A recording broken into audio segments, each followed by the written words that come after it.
Pas croire qu'on a l'éternité devant nous pour régler ce drame. Le calendrier, il arrive en bout de course en novembre 2024, c'est-à-dire les élections américaines. En novembre 2024, si les choses ne sont pas réglées, c'est la marche vers l'inconnu. Alors là, le pire est possible. Imaginez l'élection de Donald Trump, imaginez avec un raidissement qui sera encore plus fort en faveur d'Israël. Là, l'embrasement, on peut signer en bas, il est écrit. Donc, on a un calendrier, il y a des leviers.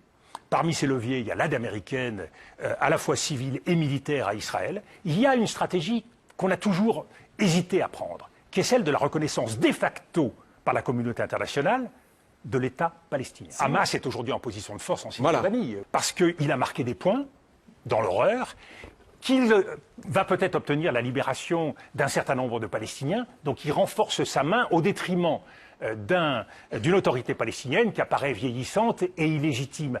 Donc, nous devons impérativement mettre en selle des interlocuteurs raisonnables et sérieux des deux côtés. Et je pense que du côté palestinien, il y a un certain nombre d'options. On cite souvent Marwan Barghouti.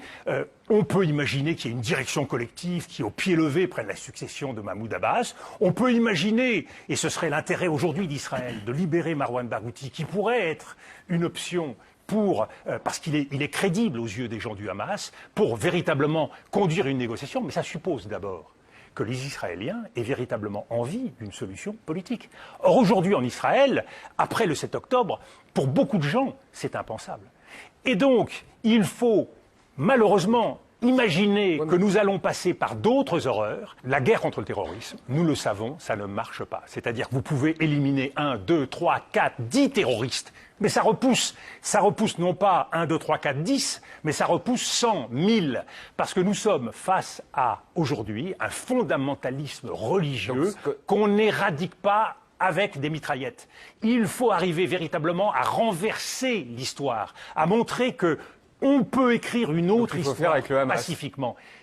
Le Hamas, il faut le doubler. Aujourd'hui, le meilleur service qu'on pourrait rendre à la paix, c'est de doubler le Hamas en rendant crédible une solution à deux États, parce que ça, le Hamas, ce n'est pas son objectif. Le Hamas ne veut pas la paix. Il veut la destruction d'Israël, absolument. Donc, crédibiliser la paix, sortir du chapeau un véritable interlocuteur acceptable par tous les Palestiniens.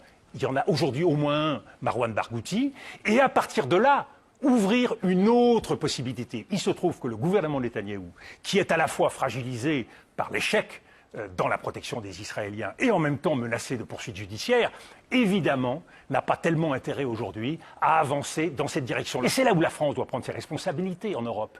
Et c'est là où nous devons dire aux Américains que c'est nous, au bout du compte, qui aurons sur les mains le sang qui va continuer de couler dans cette région par notre indifférence, par notre incapacité à agir, par notre incapacité à proposer des solutions. C'est dans nos mains, c'est notre devoir sur le plan humanitaire, moral, politique.